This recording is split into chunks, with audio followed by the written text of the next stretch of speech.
This summer seafood recipe is very quick, simple, tasty, and smells flavorful. Hi, my name is Kyle, and welcome to Worldwide Campus Cookover in this series from Worldwide Campus News and Entertainment. And today, I'm going to be showing you how to make this delicious honey lemon shrimp, almost ready for National Shrimp Day.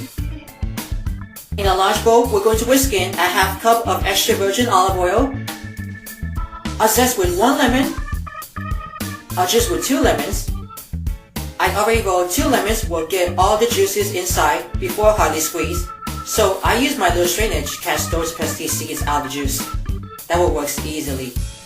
2 tablespoons of honey, and a 4th teaspoon salt and ground black pepper according to taste. This is going to prepare marinate.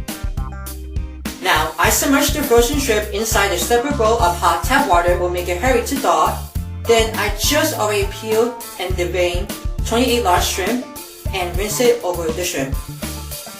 Place the shrimp into the plastic Ziplock baggie.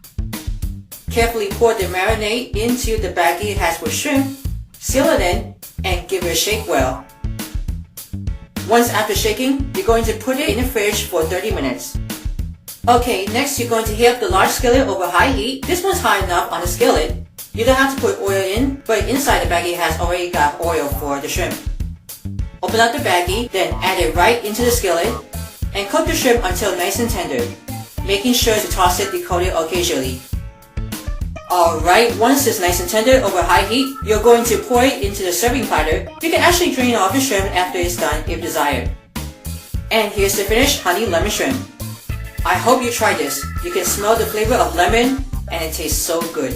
And oh yeah, a little sweetener of honey too. For more recipes, be sure to debate in the comments below. Then hit thumbs up and subscribe to Worldwide Campus News and Entertainment.